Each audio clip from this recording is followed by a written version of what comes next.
Welcome to Dirty Mind, the podcast where nothing is off limits except for the topics I don't want to talk about. My name is Dirt, and the following are words that are coming straight from my mind, hence the name. Today we're going to be talking about something fairly psychological. It's addiction. Addiction to gaming, specifically addiction to playing the finals, and maybe other games as well, but currently the finals. That's my current predicament, is I'm playing the finals a lot.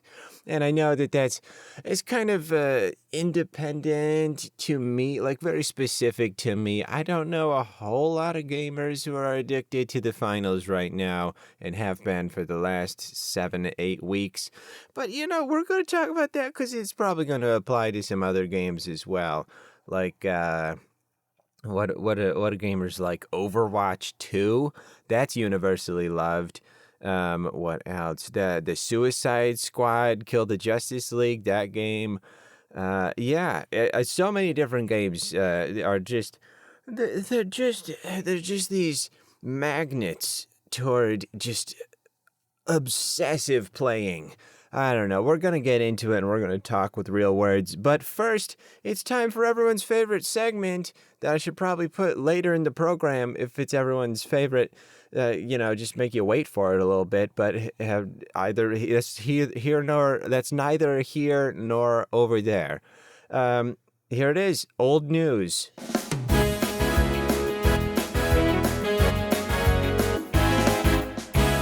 I got nothing new for you. Today's old news is the PS5 DualSense controller has been announced to have adaptive triggers. So this is kind of interesting. The R2 and L2 buttons on the PS5 controller, they're going to have these triggers that have like weird little motors in them where they're going to be able to change their sensitivity. So you might squeeze it a little bit and that's all you need, or you might have to squeeze it a lot, like put all of your energy into it. And that sounds like it's good. That sounds like it's good for games. You gotta make things more difficult because things have been too easy for too long. And I understand why they would do something like this. I don't understand the engineering aspect of it. There's probably a bunch of tiny, tiny motors. Or there's just like some sort of living being, like a water bear in there. And it's just like holding on to the little cable that's controlling the trigger, and sometimes it just like lets it go. It says, hey, you go for it. But other times it's really holding down the fort, like it's a one-man army playing, what's that called, where you're having like a war when you're tugging the rope, war tug. Yeah, there it is. Playing that game with the trigger and keeping you from playing easily. And I could see why everyone would want that. So that's going to be something cool to look out for when you get a PS5 coming soon. The DualSense controller. I imagine from the name of it that it's going to have more than one sense, but we're just going to have to wait and see. I don't think they've addressed the name yet and what it implies. So yeah, that's just going to be another mystery we're going to have to wait and find out about. But those adaptive triggers, we know exactly what those are all about because of the things that I just explained to you. If you were paying attention, thank you very much. This has been Old News.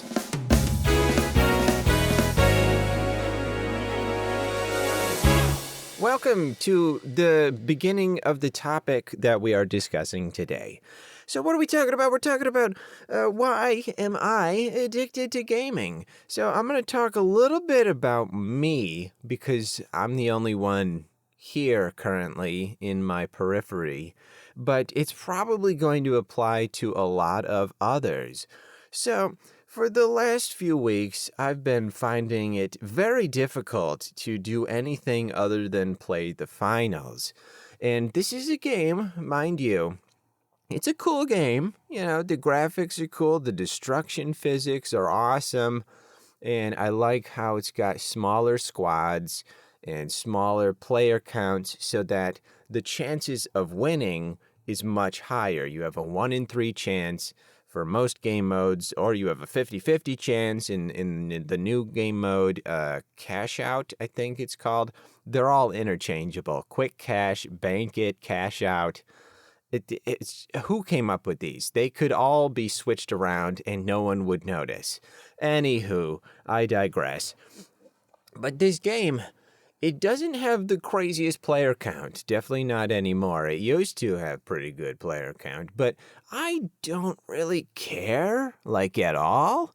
So when peeps say this is a dead game on TikTok, I see that all the time. This is a dead game. I think, well, call me Frankenstein because I'm reviving it, and I have no problem playing a game that the majority of gamers think is dead or no good.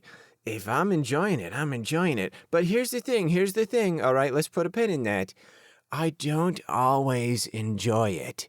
That's a thing. That's one of these things about a gaming addiction that doesn't make a whole lot of sense. I do not always enjoy it. And then I'll keep playing. So I'll have a game, right? A match, if you will, where either the rest of my squad just disconnects in the middle of the match, and then I get some folks who replace them, and they don't play the objective at all. They don't even know I exist, or they throw a goo grenade at my feet, and it keeps me in the same place for upwards of a second and a half, which is unacceptable. And then game over. I'm furious. I'm ready to go into the other room and stomp my feet and go humph, and then walk back in and get my blood pressure back to a normal level. And then I'll just play again. I'll just go for it again. I'll be irritated. I'll be frustrated. I'll be all the synonyms, and I'll just go for it again. I'll just, quick play and not even think anything of it. That's the time when I realize there's something going on mentally, like up there in the brain box, where it's like, why, if I am experiencing these less than desirable emotions of wanting to crawl through the computer monitor, find whoever is operating one or two players, and go tell their mom that they are a disappointment to everything they have ever hoped and dreamed for their future to be, and I just keep going with it. Why is that something that I will perpetuate? I perpetuate this cycle. What's up with that? And I think it has something to do with the benefits of gaming in general. Like, why do we have to start at the beginning, really? Why does anybody play a game? Well, here you go. Here's the answer for that question that I just asked myself. You got dopamine and you got serotonin, all right? Any combination of these could be involved. I'm just going to say the good chemicals. I'll just say the good brain chemicals, the happiness. There's going to be a lot of words I'll use for it probably, and you'll know what I'm saying. So when you boot up a game and you just start going at it, there's so many little rewards, and a lot of developers have gotten so good at this. They'll have like a little smiley face on the opening screen, or on Don't Starve Together, you get a little gift just for opening the game at all. Just like, hey, you logged on. Awesome. Here's a little gift. And it's a scuba suit that looks like a fish. And oh, how humorous is that? Or it's like just the shorts part of... Excuse me, sorry. I had a whole lot of pineapple earlier. Or it's just like the bottom part of a two-piece swimsuit, and you will never get the other part of the two-piece swimsuit. But it doesn't matter. You get all these little rewards. You get all these little things that keep you feeling good. And I realized one of the reasons why I'm addicted to gaming. Here we go. Let's get into this.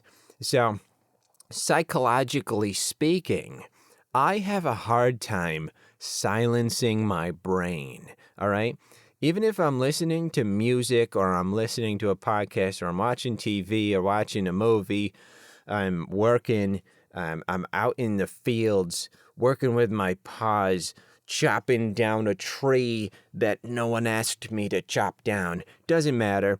I have a real hard time silencing my brain, just saying, hey, can you quiet down? I'm trying to do something. I'm trying to focus. Can you just bring the volume down to -1 or -7 would be great, or even 50% would be awesome. So, and it will come as no surprise that I have a hard time meditating. I've tried it. I've given it the old college try. I've given it the old undergraduate try at the very least. But man, is it difficult to have my brain not be yelling at me all the time. And it's not like it's even big anxiety things. My brain isn't saying, "Oh, you're awful at this. You should be doing stuff that's more productive. Why didn't you take the garbage out? You need to do the laundry. There's 4 pairs of underwear on the ground and they're covered in stains that are definitely mud and dirt and not anything else, not chocolate, that's for sure." But it's not really voices like that. It's more of just random dumb thoughts, and not even funny dumb thoughts. If it would be one thing if it was funny dumb thoughts, but it's more dumb thoughts like, is that cabinet off a little bit? What would it take for me to replace just one cabinet? Could I make a cabinet, just like a door of the cabinet? Do I have the paint for that cabinet? I wonder if I still have the paint for that cabinet. Now, I know that we didn't paint that cabinet. It was already painted when we moved in, but that's got to be a really easy color to get, right? That's just plain white. But is it semi-gloss? I think it's semi-gloss. It's not that shiny, so it's probably semi-gloss, but I don't know. It could be satin. Is satin something? What's in between matte finish and semi-gloss? Is that satin? What is satin? Why do they call it satin? Isn't that a material? These are the thoughts that I have, just running round and round. And I gotta imagine there are more entertaining thoughts to be having. Or maybe just don't have any thoughts for a while. I feel like that's what meditation is. And to whoever is able to meditate and not have unfunny, dumb thoughts like that, oh my goodness, hats off to you. I wish I could experience something like that. I don't need to complain, though. There are many worse things that could be happening inside your brain. But still, the thing about that is that I'm going to bring it, I'm connecting the dots, all right? Just a little patience here. I'm connecting it to the topic. So when I'm playing a game, especially a game that is either online or just constantly action-packed or engaging in some way, or just relaxing, but you have something where you are always in charge of something. I think that's the big component. I don't like playing too many story games because it's too linear for me. I can do that sometimes, but most of the time I want to have more of a sandbox approach where I can do this thing now, or I can do it never and just do this over here, or do something that no one's ever thought of. I love games like that. But regardless, what I love about playing a game is it silences that dumb voice. It gives it no room to breathe, no room to speak, because I am too invested in hunting down this pirate in No Man's Sky, or I'm too desperate in trying to breed as many goats as the game will allow in Minecraft without it crashing. There's all these things that I can do, and I don't even realize that it's happening, but I haven't thought a dumb thought in so long. And that's what I really like about gaming.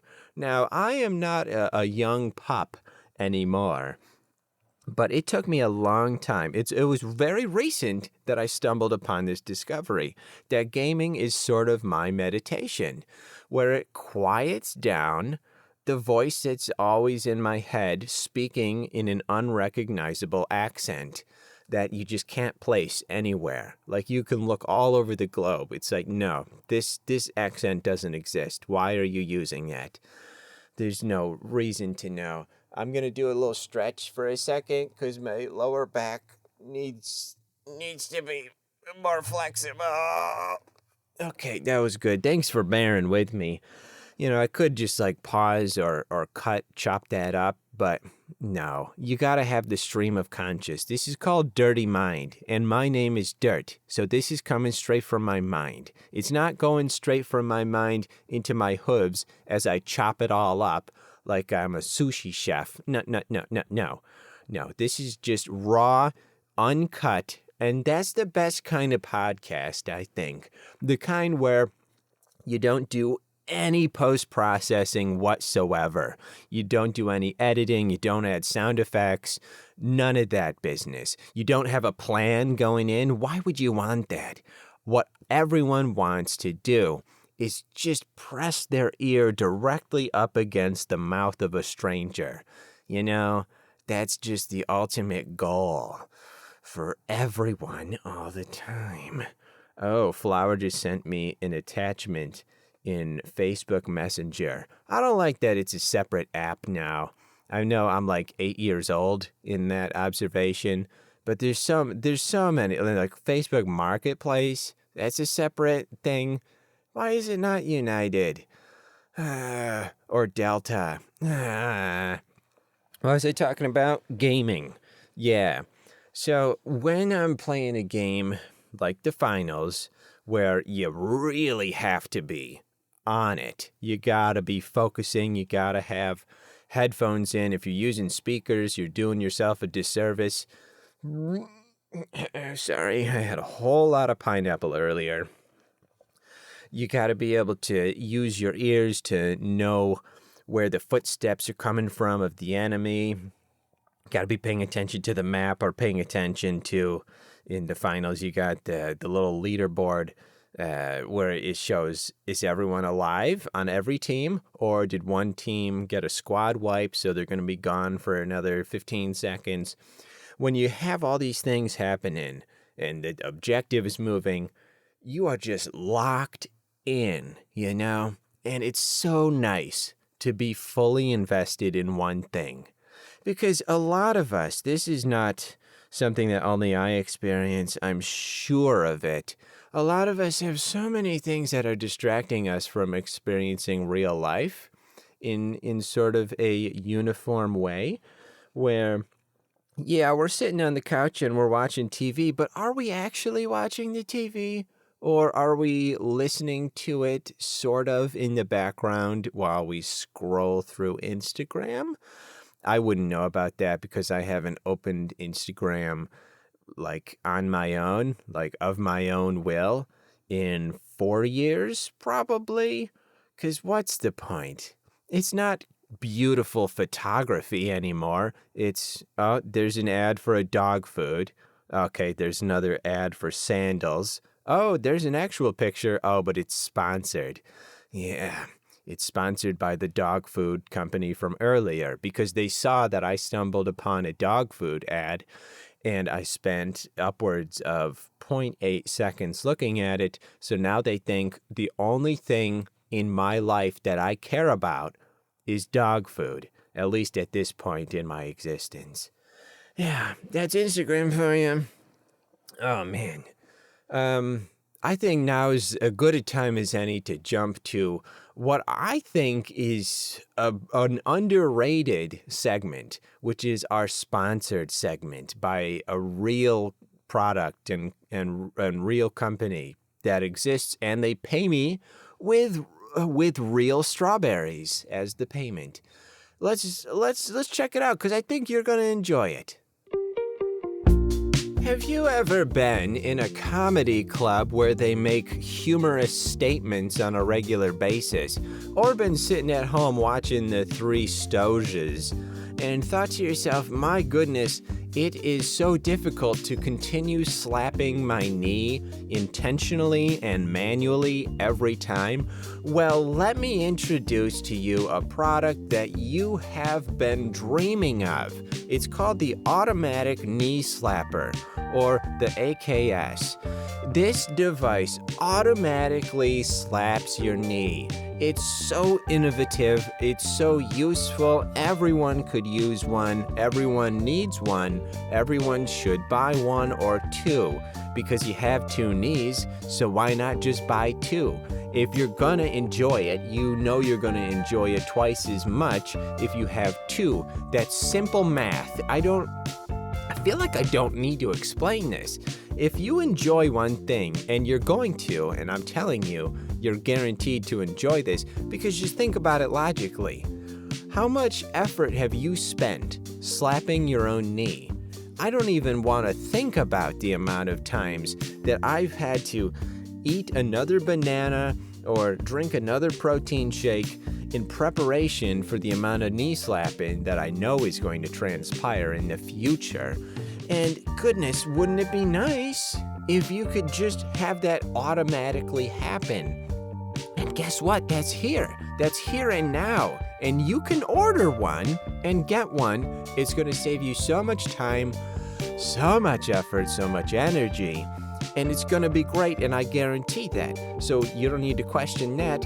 And so if by the fact that you know you're going to enjoy it by having the one, why would you not just go ahead and commit to the second? Because once again, it's simple math. Enjoyment of a one multiplied by the two is 2 times the enjoyment. And I don't know, maybe you've got someone in your life who has a hard time slapping their knees. You could be the one slapping their knees, and then you have this additional enjoyment where you are the one controlling the slap of the knee, and you get to feel good about doing something nice for somebody else. You got that efficiency, you got that economic mindset. It's great. And capitalism, I rest my case. Get an automatic knee slapper today. It's going to be one of the best things you've ever bought. Maybe bread is useful, but I don't know, bread, it goes straight to your legs, right? I heard that somewhere. Just straight to the quadriceps, but not the muscles, just like the fat around it. And that, I don't know, I'd maybe limit the bread, or just keep going and just live your life and buy baggier pants. I don't know. But if you get an automatic knee slapper, it's going to save you so much time. And I don't know, we've been over this, but you should buy one or two. Don't even buy one. No, I don't even want that to be an option. They don't sell individual shoes at the shoe store. I don't think. I haven't looked into it. I didn't think that I was going to be talking about individual shoes when I started this segment. But yeah, if they sold only one shoe, then that might change my mind a little. But for the time being, I'm going to keep it locked into whatever it was previously, which is I don't think you should be available. I don't think you should be able, nor should it be available for you to purchase just one automatic knee slapper when you have two knees. Although that's not guaranteed, is it? Darn it. Not everyone has two knees, but most do, and that's what it's about, the majority. The majority. We're not talking about the minority, we're talking about the majority. We're talking about 85 or 86%. Do you think it's that high? It's probably that high, right? Maybe like 91%. 91% of the population has two knees. Either way, we're going to go ahead and remove the option to only buy one automatic knee slapper, and you're going to have to buy two. But I think that's the way to go for all the reasons I mentioned earlier. If you need a recap, you can rewind, but I feel like it wasn't that far into the past. You can remember what it was that I said, I think. You're only going to be able to buy it in packs of 2. You can buy multiple packs of 2 if you want, and that will make you feel like you have the options. You have that customization. You can buy just the one, but it's a one set at a time of 2 automatic knee slappers for a pretty good price. There's no competition right now. We kind of cornered the market. So you're not going to really be able to look anywhere else for a better price because it's just not happening. No. You're just going to have to accept it for what it is. If you want it, you're going to have to pay the price that is required for it to get it. That's how it goes. Until they make an off-brand, which I don't think anyone's brave enough to do, no one has that kind of technology. It's only us. Only us has that. Only us has. Only us. Us. Welcome back to the show. We're going to continue talking about things. Wow, I just can't get over what a great deal that was with that automatic knee slapper. I've already ordered 6. So, when talking about games and what they do for us psychologically, I think the next step is to talk about how you could break it. How can you break that cycle? And for me personally, the issue I have is when I let myself do something that I know is both not productive and also just nonsensical. What happens, hey Flower, is do you need to talk to me about something? Do you want to go on a walk? Oh, we're gonna go on a walk. Okay, I'm gonna go on a walk with Flower because it's good for health, mental, physical. It's good for the legs. It's good for the hamstrings. No pun intended. I'll see you in a minute.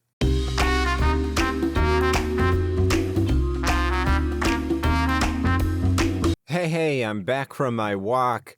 We went 1.5 miles. We had a dog with us. We just found a random dog on the side of the road and decided to give him a little adventure.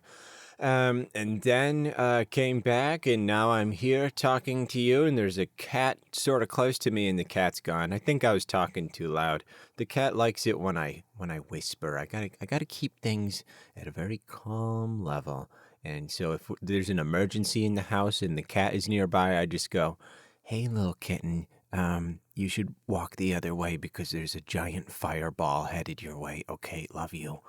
But yeah, as I was saying before, if I can remember what I was saying before, for me, when it comes to productivity, as soon as I start playing a game during the day, I'm sort of done. It's really hard to come back from that. If I let myself play a game for no other reason, just the entertainment value, yeah, that's bad for me because I have this whole situation where I need to, if I want to have a nice productive day, I need to stay productive as long as possible and not do anything, not scroll on TikTok, not do anything remotely unproductive. Because as soon as I do, it's just a landslide. It's opening up the floodgates, like that scene in The Two Towers, where the floodgates were opened and then the flood goes past the gates because the floodgates are no longer open, hence it floods. That's how it feels to me whenever I do something where I know there's just no coming back from it, even though sometimes there is, and I don't need to be quite so dramatic about it, but I am. So when it comes to an addiction like that, I think the problem is that it's bad. I think that's the problem. The real problem is that it's bad, because if it wasn't bad, then it'd be good. Write that down in your journal and then send it to a political figure of your choice. And that'll turn their life around, I guarantee it. So I want to talk about user interfaces for a second because I've been thinking about this a lot. There's so many games where I'll open it up and the main menu is such an important part of a game. It's the first thing you see after the intro titles, if they are, if there's intro titles, which there's almost always, except for this one game called Volcanoids, where there's no intro title, there's no logo, it just goes immediately to the main menu, like 2 seconds, if that, it loads, boom, you're on the main menu. It's great. I love that. I love you, Volcanoids. Good game. Go buy Volcanoids. I'm not sponsored. Go buy Volcanoids right now. You got a volcano, and it's like a survival thing on an island, and you have a drill, and you make the drill larger and have more defenses. It's great. Go buy Volcanoids. I don't know why you're still listening to this when you could be playing Volcanoids. Anywho, the main menu is such an important part of the game.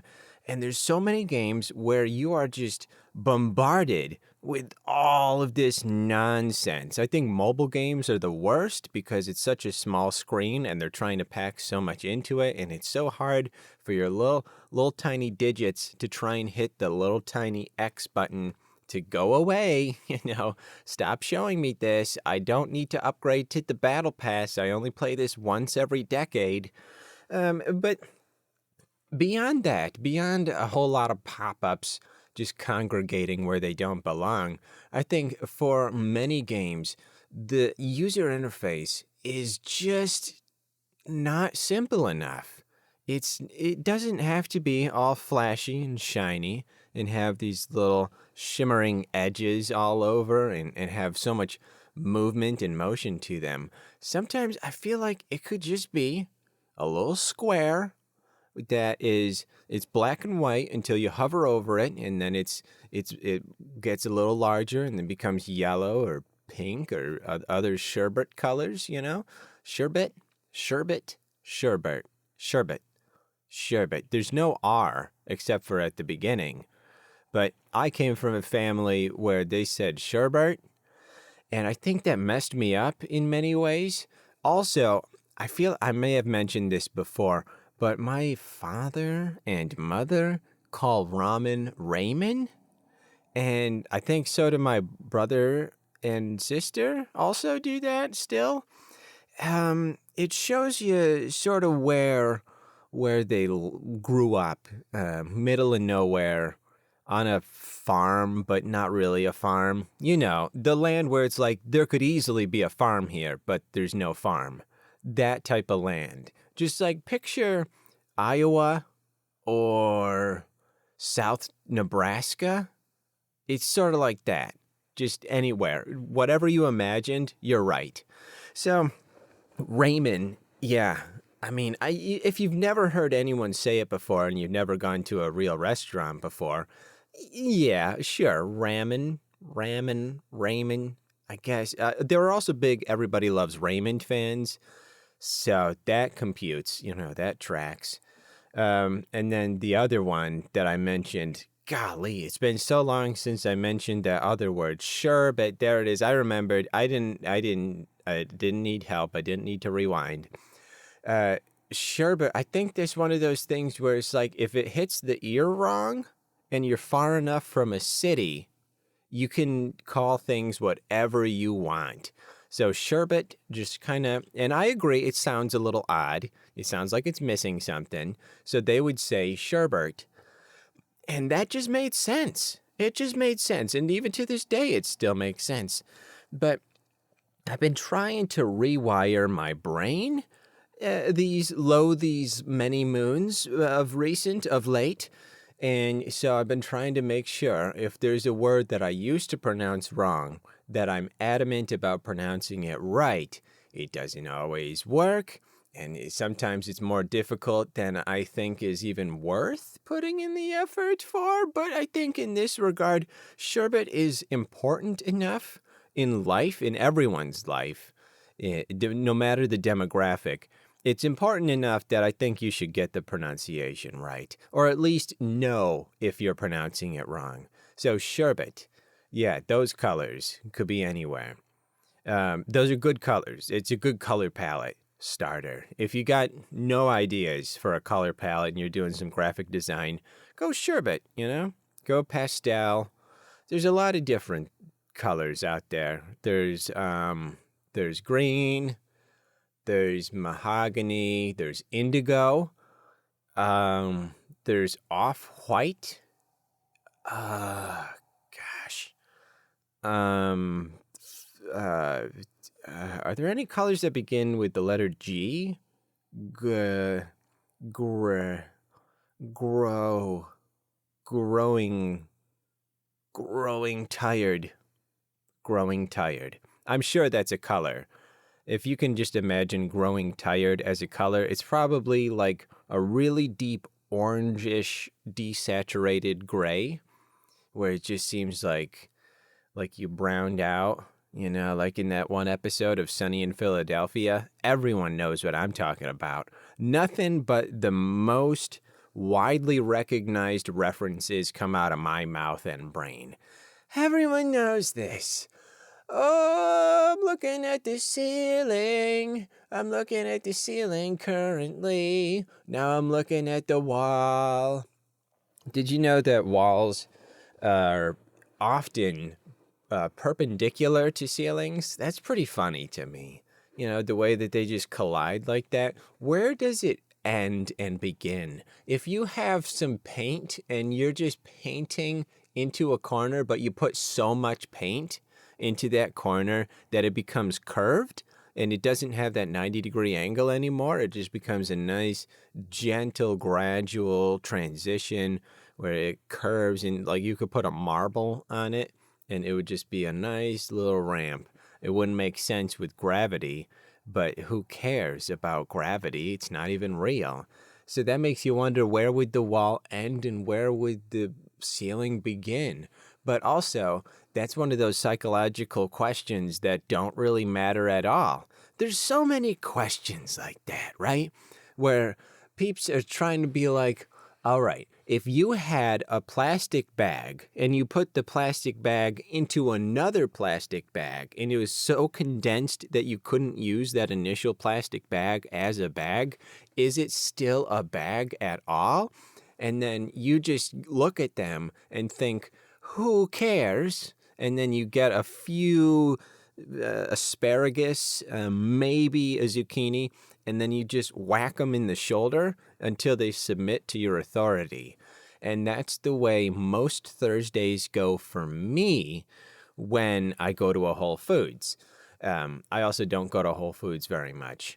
So it's a good thing, because otherwise I think I would run out of asparagus. I think that would be the main issue in my life, is the lack of asparagus and the inability to refresh my stockpile. I can't imagine that. I might be planting some asparagus this year. Check me out. Are you ready? I made a planter box. I did this for real. This is not me just spewing nonsense out of my mouth hole, okay? I actually made a planter box because I dabble in woodworking. I made a planter box out of cedar planks, real nice. I didn't use cedar as the base. The posts at the bottom, there's 5. It's kind of long, so I needed a few different ones. I was gonna have there be 6 originally, but I transitioned to 5, so I could have one in the middle. I thought that'd be a good spot because it gets heavy with all that dirt in there. Now I'm hungry thinking about all the dirt that goes into the planter box. But there's so much room for food that will be food that becomes food. Seeds, there it is, seeds that you can plant. And then it becomes super heavy, so you need to make sure that it's supported physically and emotionally. So I didn't use cedar for the posts. I used, I was hoping that it was just going to come to me just like boom, and then there it is.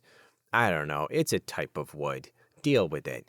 And it came out real nice, and I'm looking forward to having some sugar snap peas just overflowing in that thing. Oh, you better believe it.